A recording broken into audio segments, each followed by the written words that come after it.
नमस्कार, आप देख रहे हैं मनी सेंटर और मैं हूं आपके साथ विशाल शर्मा। देश के सरकारी और अर्ध सरकारी कर्मचारियों ने अब एक जैसी मांगों को लेकर जो है उनमें असंतोष जो है वो खुलकर सामने आने लगा है। कहीं विश्वविद्यालयों के कर्मचारी हड़ताल पर बैठ गए हैं तो कहीं आंगनबाड़ी कार्यकर्ताओं ने रिटायरमेंट एज बढ़ाने और बेहतर सुविधाओं की मांग को लेकर मोर्चा खोल दिया है। अब क्या है पूरी खबर, देश भर के कर्मचारियों की मुख्य मांगे क्या है, जानने और समझने की कोशिश करेंगे। पूरी चर्चा में शामिल होने के लिए हमारे साथ मौजूद हैं प्रवीण शर्मा सर। आपका मनी सेंटर में बहुत स्वागत है। धन्यवाद विशाल। तो आज के शो में सबसे पहले बात करेंगे देश भर के कर्मचारियों के डिमांड्स की, इसके बाद चर्चा करेंगे पेंशन और प्राइवेट इक्विटी फंड्स की।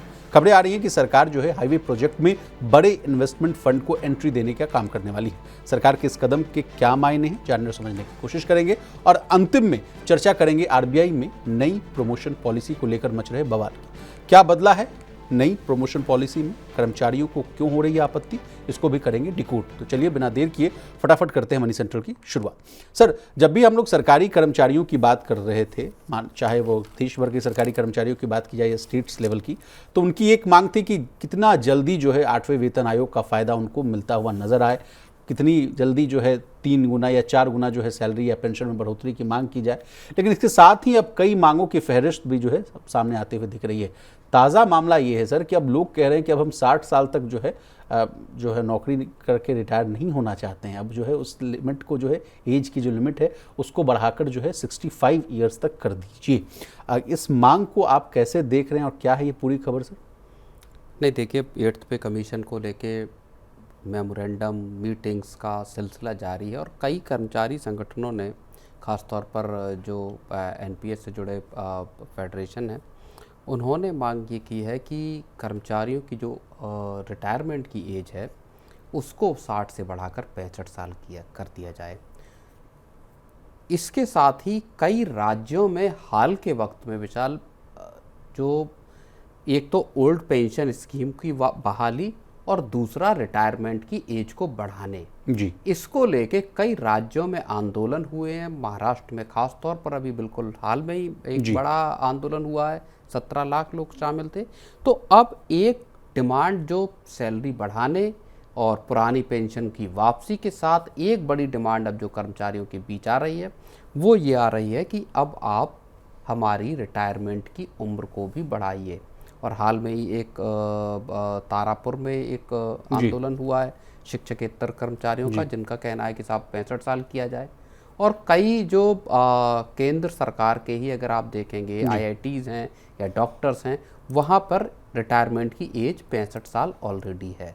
तो इसको एक पैरिटी में लाने के लिए अब एक बड़ी डिमांड उठी हुई है और मुझे लग रहा है कि ऐसा आने वाले वक्त में हो सकता है कि जब 65 साल की रिटायरमेंट की एज को करने के लिए एक कर्मचारियों का एक बड़ा तबका सामने आ सकता है। जी, अब किन किन लोगों ने मांग की है सर, ये भी जान लेते हैं। Sanjay Gandhi post graduate institute of medical sciences के कर्मचारी संगठन ने हाल में रिटायरमेंट एज 60 से बढ़ाकर 65 करने की मांग की थी।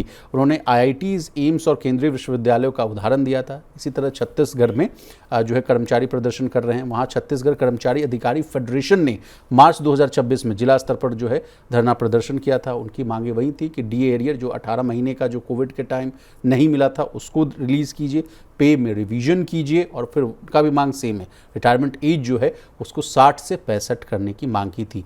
फिर एपी एनजीओज एसोसिएशन ने भी जो है उसको 62 करने की मांग की है सर। तो तमाम लोग जो सर, जैसा कि मैं देख पा रहा हूँ कि 60 से 65 का शिफ्ट करने की बात करते हैं, उसके पीछे क्या तर्क दे रहे हैं? क्या एक कारण ये माना जाए कि लाइफ एक्सपेक्टेंसी जो रेट है वो बढ़ती हुई नजर आ रही है या कोई और तर्क है? बिल्कुल, सबसे बड़ा तर्क यही है कि साहब जीवन प्रत्याशा बढ़ी है लोगों की, अच्छे खान पान, अच्छा मेडिकल फैसिलिटीज़, तमाम चीज़ों को अच्छी न्यूट्रिशन जो है मिलने की वजह से अब जीवन प्रत्याशा भारत में उसमें इजाफा हुआ है।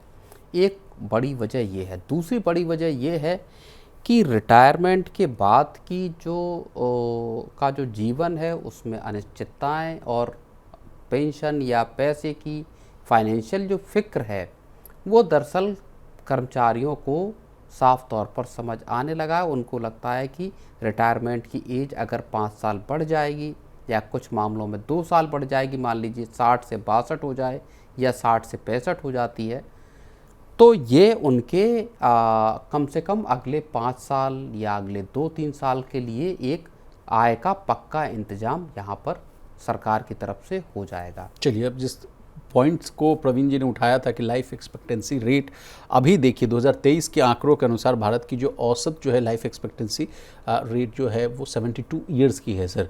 और पुरुषों की अगर बात की जाए तो औसत लाइफ एक्सपेक्टेंसी जो है 70.5 है और महिलाओं में 73.6 ईयर्स की है। और अगर करंट देखा जाए, तमाम जितने भी जो रिपोर्ट्स हैं उसको मैं समराइज़ कर देख रहा हूं सर, तो 25-26 में ये अनुमान बताया जा रहा है कि 72 से ये बढ़कर 72.5 और 72.7 यानी 73 ईयर्स के आसपास हो जाएगी। तो इसलिए कहा जा रहा है कि जब उतने साल जो है बेहतर टीकाकरण और जिस तरह से रहन सहन खान पीन है उससे जो बढ़ रही है बातें, तो इसको बढ़ाने की बात की जा रही है। लेकिन सर इसी के साथ 1-2-3 सवाल भी है।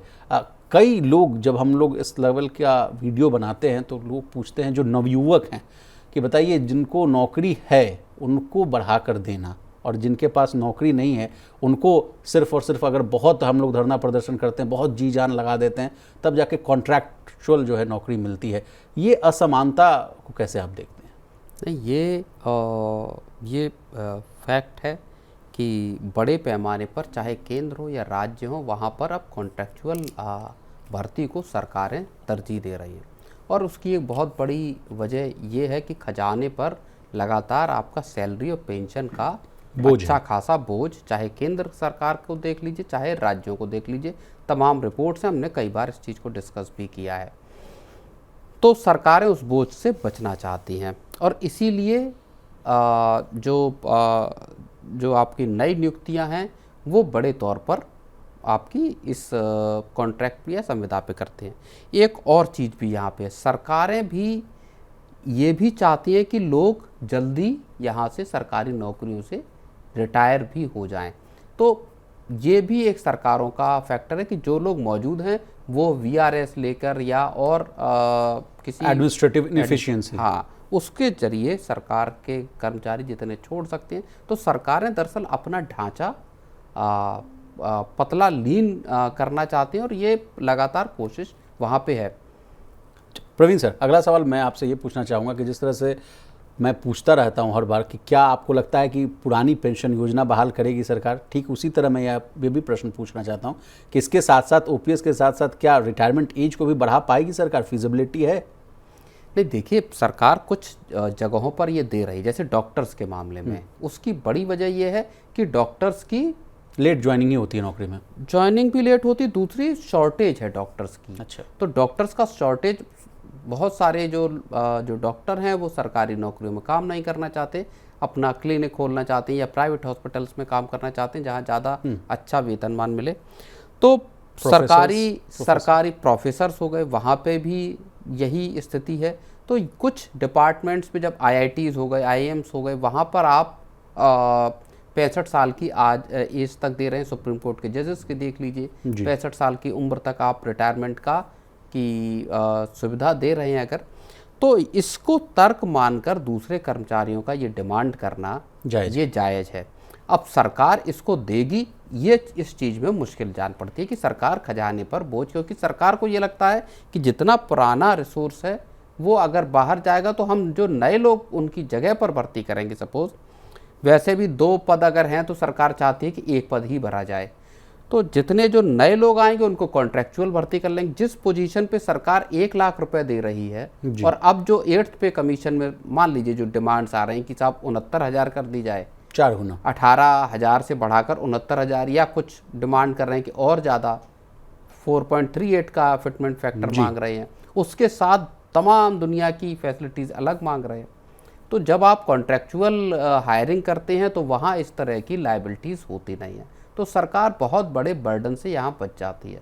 तो सरकारों की कोशिश यही जान पड़ती है कि कम और बहुत जो सिलेक्टेड जो विभाग हैं, जैसे पुलिस विभाग है या आपका आर्मी हो गया, या आपका आर्मी में भी बहुत कम किया है, या आपका स्वास्थ्य विभाग हो गया, यहाँ केवल आप डॉक्टर्स की या पुलिस विभाग में, क्योंकि लॉ एंड ऑर्डर के लिए बड़े पैमाने पर आपको फोर्स की ज़रूरत पड़ती है, वहाँ अच्छी खासी नियुक्तियाँ की जाएँ। बाकी जो डिपार्टमेंट्स हैं, डिजिटल चूँकि बहुत सारा कामकाज हुआ है, तो नियुक्तियां कम ही रखी जाएं। चलिए प्रवीण साहब, इतनी बात हो रही है तो 8वें वेतन आयोग पर क्या है ताज़ा अपडेट, उसके लिए भी 1-2 लाइन बता दीजिए। क्या मीटिंग्स का दौर जारी है? बिल्कुल, मीटिंग्स का दौर जारी है। मेमोरेंडम का चूंकि अब 31 मई तक की तारीख दी गई है, तो मेमोरेंडम भी कर्मचारी संगठन अपने अपने सबमिट करा रहे हैं और हर दूसरे दिन तीसरे दिन नई डिमांड्स जो हैं वो भी सामने कर्मचारियों की तरफ से आ रही हैं। चलिए सर आगे बढ़ते हैं।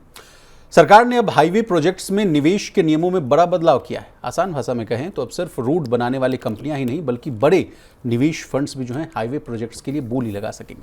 पहले क्या होता था, पहले ये समझिए। अब तक देखिए पब्लिक प्राइवेट पार्टनरशिप यानी जिसको क्या पीपीपी मॉडल के रूप में जानते थे, उसके तहत बनने वाले हाईवे प्रोजेक्ट्स में केवल वही कंपनियां हिस्सा ले सकती थी जो खुद जो है रोड निर्माण का काम करती थी, यानी हाईवे डेवलपर्स और कंस्ट्रक्शन कंपनियां ही बोली लगाती थी। लेकिन अब सरकार ने venture capital funds, private equity funds और इंफ्रास्ट्रक्चर फंड्स और पेंशन फंड्स को भी जो है हाईवे प्रोजेक्ट्स में निवेश और बोली लगाने की अनुमति दे दी है।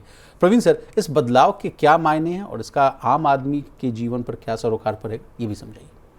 इसके दो बड़े मेजर मैं ये मान के चलता हूँ आउटकम दिखाई देंगे। सरकार का ये एक बहुत बड़ा रिफॉर्म यहाँ पे हाईवे सेक्टर को लेके या इंफ्रास्ट्रक्चर सेक्टर को लेकर यहाँ पे दिखाई दिया है। पहला आप बदलाव या सरकार को राहत यहाँ से समझिए कि सरकार के खजाने पर बोझ जो है वो यहाँ कम होगा। सरकार को कर्ज कम लेना पड़ेगा, या हम कहें NHAI को कर्ज कम लेना पड़ेगा। NHAI पर ऑलरेडी अच्छा खासा कर्ज है। दूसरा, यहाँ पर जो लंबे वक्त की पूंजी लाने वाली कंपनियां हैं या फंड्स हैं, AIF हैं, पेंशन फंड हैं, वो पैसा यहाँ पर आता हुआ दिखाई देगा। तीसरी बड़ी चीज़ है कि भारत में इंफ्रास्ट्रक्चर का जिस तरह से डेवलपमेंट चल रहा है और आने वाले अगले आप समझिए 10-15 साल तक इंफ्रास्ट्रक्चर को सरकार और नए लेवल पर लेकर जाना चाहती है। अभी हाल में प्रधानमंत्री मोदी ने जो नया गंगा एक्सप्रेसवे है उसका उद्घाटन किया, 594 किलोमीटर लंबा। इस एक्सप्रेसवे की कॉस्ट या लागत जो है वो 36,000 करोड़ रुपए से ज़्यादा की लागत है जी। अब सरकारों को जब राज्यों में और केंद्र के लेवल पर जब आप नए इंफ्रास्ट्रक्चर को क्रिएट करते हैं, चाहे डैम हो या सड़क हो खास तौर पर, तो आपको एक मोटी पूंजी की यहाँ ज़रूरत पड़ती है। अब इस पूंजी में जब इस तरह के फंड आएंगे जिनके पास लंबे चौड़े फंड की बैकिंग है, तो वो सरकार को भी बहुत बड़ी यहाँ पे राहत देगी। और एक असेट मोनेटाइजेशन की पाइपलाइन जो सरकार ने शुरू की है, उसके जरिए जो नए रोड्स बनेंगे वहाँ पे सरकार असेट्स के तौर पर इन सड़कों का इस्तेमाल कर पाएगी। चलिए, तो अब किन संस्थानों को मिलेगी एंट्री ये समझ लेते हैं। AIF जिसका मतलब है alternative investment funds, foreign investment funds, private equity funds, pension funds और इंफ्रास्ट्रक्चर फंड्स। इसके अलावा प्रवीण सर निजी और सरकारी कंपनियां भी जो है हिस्सा ले सकेंगी। लेकिन सर पेंशन फंड का पैसा अगर इंफ्रा में जाएगा तो उससे हमारा कुछ फ़ायदा होगा? जैसे हमारा भी पैसा अगर मान लीजिए पेंशन फंड में जा रहा होगा। नहीं, देखिए अब इसको चीज़ को समझने की कोशिश कीजिए। पेंशन फंड्स आखिर क्यों आना चाहेंगे जी रोड प्रोजेक्ट्स में? रोड प्रोजेक्ट्स एक लंबी कमाई का जरिया होते हैं। जो टोल वाले रोड प्रोजेक्ट्स हैं, मैं उनकी बात कर रहा हूँ, जहाँ पे कि आपको टोल मिलता है। 20 से 30 साल का इन पेंशन फंड्स की केवल अगर हम बात करें तो इनके लिए कैश फ्लो का रास्ता साफ हो जाएगा। एक सस्टेन्ड जो रिटर्न है वो यहाँ से आपको मिलेगा। कई रोड प्रोजेक्ट्स ऐसे होते हैं, हाईवे प्रोजेक्ट्स ऐसे होते हैं जिनको इन्फ्लेशन के साथ लिंक किया जाता है, यानी जिस हिसाब से इन्फ्लेशन बढ़ेगा वहाँ टोल रेट उस हिसाब से बढ़ेंगे। इसका मतलब ये है कि वहाँ से आने वाला रिटर्न जो है वो उसी के साथ बढ़ता जाएगा। और ग्लोबली अगर आप देखेंगे तो जो पेंशन फंड्स हैं वो रोड प्रोजेक्ट्स में पैसा अच्छा खासा लगाते हैं, क्योंकि वहाँ उनको 8 से 12% तक का लॉन्ग टर्म का रिटर्न मिल जाता है। तो एक अच्छा, तीसरी चीज़ ये है कि सरकार की बैकिंग चूँकि इन प्रोजेक्ट्स को होती है, तो ऐसे में पैसा डूबने का खतरा यहाँ पर नहीं होता है। तो पेंशन फंड्स के लिए ये फ़ायदे की चीज़ है। आम लोगों को भी चूंकि पेंशन फंड्स को ज़्यादा कमाई होगी या ठीक ठाक कमाई होगी, तो जो सब्सक्राइबर्स हैं पेंशन उनको भी फ़ायदा मिलेगा, उनको यहाँ से फ़ायदा मिलता हुआ दिखाई दे सकता है। अभी बड़ी कंजर्वेटिव अप्रोच होती है, अगर हम सबको पता ही है, सरकारी बॉन्ड हो गए, कॉरपोरेट बॉन्ड हो गए, या बहुत एक लिमिटेड क्वांटिटी में पेंशन फंड जो है वो सिक्योरिटीज़ में पैसा लगा पाते हैं, मार्केट लिंक जो शेयर बाजार से आधारित।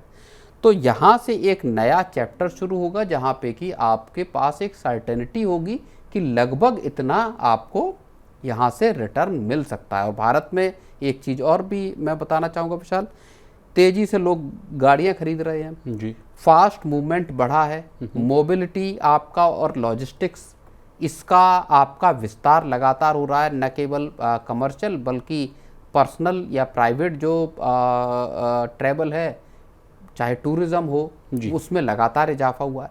तो ये एक बड़ा स्कोप है भारत का जहाँ पे कि पेंशन फंड पैसा लगाकर लंबे वक्त का पैसा पेंशन फंड्स के पास ऑलरेडी आता है। कोई व्यक्ति अगर 20-22 साल या 25 साल पे स्टार्ट करता है किसी पेंशन फंड से जुड़ना, तो आप समझिए कि वो 58-60 साल तक की उम्र के लिए पैसा वो वेट करता है। तो उतने लंबे वक्त की पूंजी पेंशन फंड्स के पास ऑलरेडी होती है जी। और इसके अलावा ये भी बात आ रही है कि सर सड़क निर्माण जो है उसकी रफ्तार बढ़ सकती है और इंफ्रास्ट्रक्चर सेक्टर को भी जो है मजबूती मिलेगी। और सर बजट ऑन बजट देखिए ना, सरकार भी जो है केपेक्स पर जो खर्च है वो लगातार बढ़ाती हुई भी नजर आ रही है। 11-11.5 लाख करोड़ का पिछला बजट में इस बार 12 लाख करोड़ के आसपास का था।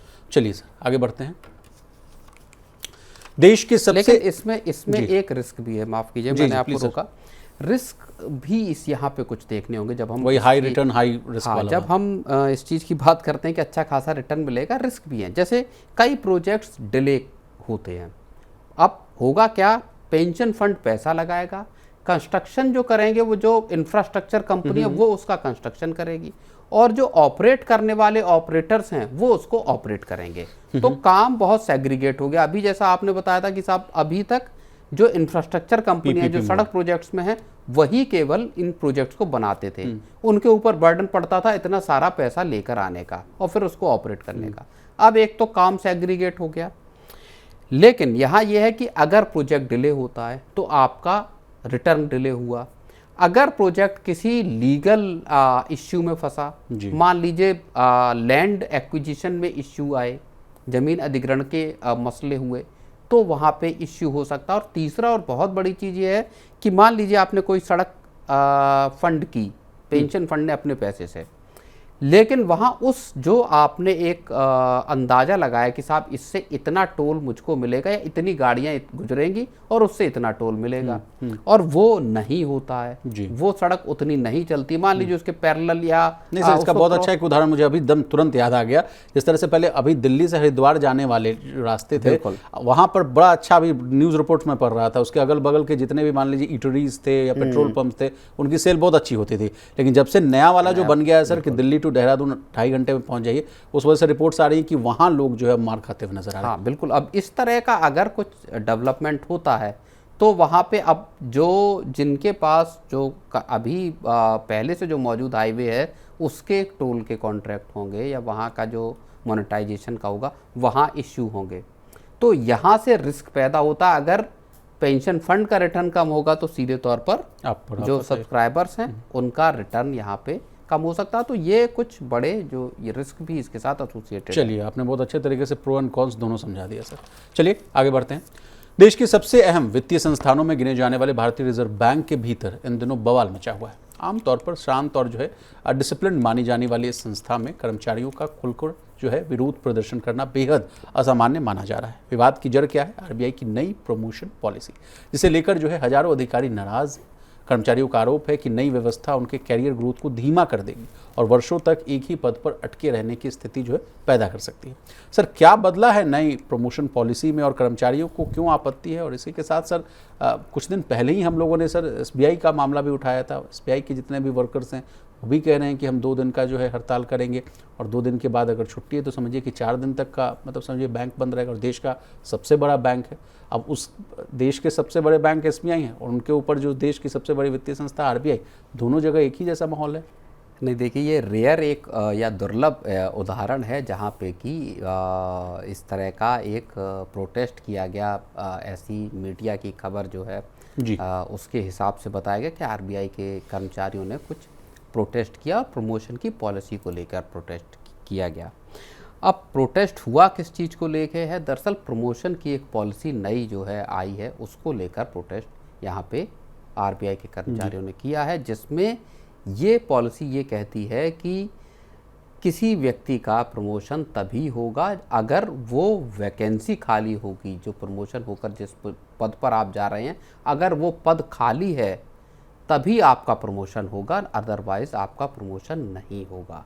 तो ये एक बहुत बड़ा मसला है कि अगर वैकेंसी ही नहीं होगी, तो देखिए अभी हम बात कर रहे थे जो इसी सब से जुड़ी आप तो कह रहे थे कि 2 पद की अगर वैकेंसी तो सरकार चाहती है कि एक ही पद भरा जाए। बिल्कुल। और ये जो आंकड़े निकल कर आ रहे हैं इसी में कि वैकेंसीज की जो बात है, तो उसमें आप समझिए कि आरबीआई का जो ग्रेड बी का जो एग्ज़ाम है उसमें गिरावट आई है। 2022 में 294 पद थे, वो 2024 में घटकर 94 रह गए और 2026 में ये और गिरे और 60 ही रह गए। तो जो बात हम कह रहे थे कि साहब सरकारें चाहती हैं, और आरबीआई को भी आप एक तरह से सरकार का ही हिस्सा मानकर चलिए कि अगर आपके पास 5 या 10 पद हैं तो सरकार चाहती 1 या 2 पद ही यहाँ पर। ठीक सर, आपने बहुत अच्छा पॉइंट उठाया। सिविल सर्विसेज का जो एग्जाम होता है सर, उसमें भी एक दौर था जब पहले जो है 1500 2000 तक की वैकेंसीज निकलती थी, धीरे धीरे वो कम होते होते 1100 1700 और 600 के आसपास आते हुए देखिए। इसको लेकर भी बहुत विरोध होता है कि साल दर साल अगर आप एक परीक्षा ले रहे हैं और उसमें संख्या दिनों दिन आप घटाते जा रहे हैं, जिसको भरने वाले फॉर्म भरने वाले 20-20 लाख लोग हैं, तो सोचिए किस लेवल का कंपटीशन है सर। बिल्कुल, प्लीज़ आप कंटिन्यू कीजिए। तो ये और इसमें किया क्या गया है कि ग्रेड बी से लेकर आरबीआई में ए से लेकर ग्रेड ए से लेकर एफ तक के ग्रेड अलग अलग हैं। बी से सी के बीच में अगर कोई व्यक्ति प्रमोट होता है तो उसके लिए जो अभी लेट प्रोसीजर है, जो तयशुदा प्रोसीजर है, उसमें 7 साल का वक्त लगता है। तो कर्मचारियों का कहना उसके बाद फिर 5 साल का और फिर इस तरह से। तो कर्मचारियों का ये कहना है कि साहब ऑलरेडी 7-7 साल का अगर वक्त लगता है जी, उसके बाद भी जो आपकी एक गारंटी है कि साहब 7 साल बाद आप बी से सी में प्रमोट हो जाएंगे, वो गारंटी भी अगर सरकार वापस लेती है या आरबीआई वापस लेता है नई पॉलिसी, इंटरनल पॉलिसी के जरिए कि साहब अब आपको जब अगर सी पे पोजीशन खाली है तभी आप बी से सी पर शिफ्ट हो पाएंगे, अदरवाइज आप बी के बी में बने रहिए।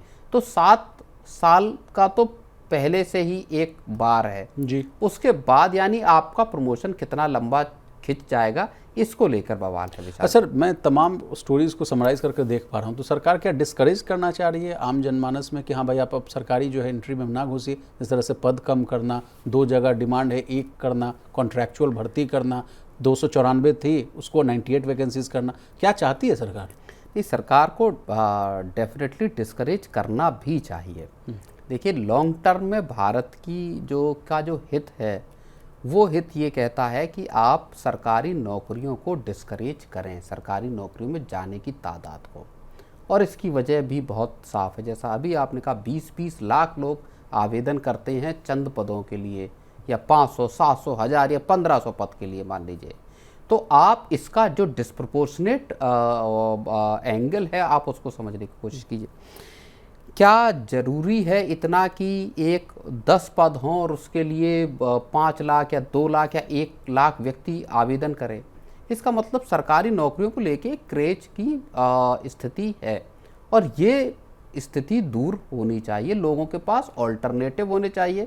सरकारी नौकरियों में सिर्फ और सिर्फ उनको आना चाहिए जिनको लगता है वाकई कि वो सरकारी नौकरियों के जरिए कुछ अच्छा करना चाहते हैं। पॉलिसी से रिलेटेड अगर किसी की समझ है या कोई चाहता है पॉलिसी रिलेटेड मैटर्स को गंभीरता से समझना, वो अगर आना चाहता है बात समझ में आती है। लेकिन हर कोई, अब आप कई उदाहरण ऐसे मिल जाएंगे जहाँ पे कि चतुर्श्रेणी कर्मचारी की या चपरासी की वैकेंसी है और पीएचडी इंजीनियर ये लोग आवेदन कर रहे हैं। तो आप समझिए कि जो व्यक्ति इतना पढ़ा है वो व्यक्ति अगर चतुर्श्रेणी कर्मचारी के लिए आवेदन कर रहा है और उसमें लाखों की भर्ती वो आ रही हैं, तो ये पूरे का पूरा जो तंत्र है, न केवल शिक्षा बल्कि जॉब्स का जो सेक्टर है उस सब की। और हम लोगों ने अभी कुछ दिन पहले अजीम प्रेमजी यूनिवर्सिटी की एक रिपोर्ट आई थी, उसको डिस्कस किया था। एग्जैक्टली सर, वो भी हमारी बहुत ही अच्छी रिपोर्ट है जिसको समझाया गया था कि क्या देश की जो है माली हालत है। जितने पढ़े लिखे लोग हैं उनको नौकरियां नहीं मिल रही हैं, और जो अनपढ़ हैं, गंवार हैं, जिनके पास कोई डिग्री नहीं है, वहाँ जो है बेरोजगारी की दर बड़ी कम है। और जितने पढ़े लिखे लोग हैं, शिक्षित हैं, लिटरेट हैं, वहाँ बेरोजगारी की दर अधिक पाई गई थी। यही वजह है, जो लिटरेट है, जिसने तो पढ़ा, जिसने पढ़ना लिखना भी छोड़ दे, जिसने पढ़ाई की, पीएचडी की, उसके बाद अगर आप पीएचडी करके अगर आप प्राइमरी टीचर के लिए अगर आप आवेदन कर रहे हैं तो ये आपकी योग्यता और आपके द्वारा डिमांड की जा रही या आपके द्वारा आवेदन की जा रही नौकरी के संदर्भ में कतई मिसमैच है। लेकिन इस रिपोर्ट से ये भी तो इमेज जाती है सर कि छोड़िए नौकरी वोकरी तो है नहीं, पढ़ाई लिखाई छोड़ा जाए, तुरंत 10वीं 12वीं तक किए, उसके बाद चलिए जो काम मिल रहा है वही काम कर। पढ़ाई जरूरी है, लेकिन पढ़ाई उस तरह की करना चाहिए जो पढ़ाई आपके करियर के लिए जरूरी हो या जो आपकी रुचि रुझान के हिसाब से हो। मान लीजिए कोई व्यक्ति रिसर्च में जाना चाहता है, उसके लिए पीएचडी जरूरी है कि आप पीएचडी कीजिए, उस फील्ड में कुछ महत्वपूर्ण करके दिखाइए। अब पीएचडी कैसे होती हैं वो भी तकरीबन सारे लोगों को पता होगा, जितने दर्शक हमारे देखते हैं कि किस तरह की पीएचडी हैं भारत में जो लार्जली जो होती हैं। तो ये जो एक मिसमैच है इसको दूर करे जाने की भी जरूरत है। चलिए सर, लास्ट सवाल आपसे, जो एसबीआई वाला मामला उसको भी डिकोड कर दिए सर, 2 दिन का जो हड़ताल है उसके पीछे की क्या वजह है सर, और क्यों कर रहे हैं वो लोग हड़ताल एसबीआई कर्मचारी? नहीं, बिल्कुल एसबीआई के कर्मचारी भी जो है अपनी तमाम मांगों को लेकर आए और 25 और 26 तारीख को हड़ताल की गई है, उसका वो किया गया और ये कहा गया है कि अगर 26 तारीख को मान लीजिए छुट्टी होती है जी, तो 27 तारीख को वो फिर जाएगा। चलिए प्रवीण सर, आपका बहुत शुक्रिया, आपने कीमती समय निकाला, तमाम विषय को बहुत ही आसान भाषा में विस्तार से समझाने की कोशिश की। तो आज के मनी सेंटर में बस इतना ही। इसी तरह देश, दुनिया और बिजनेस जगत से जुड़ी तमाम ताज़ा तरीन खबरों के लिए बने रहिए हमारे साथ और देखते रहिए मन में।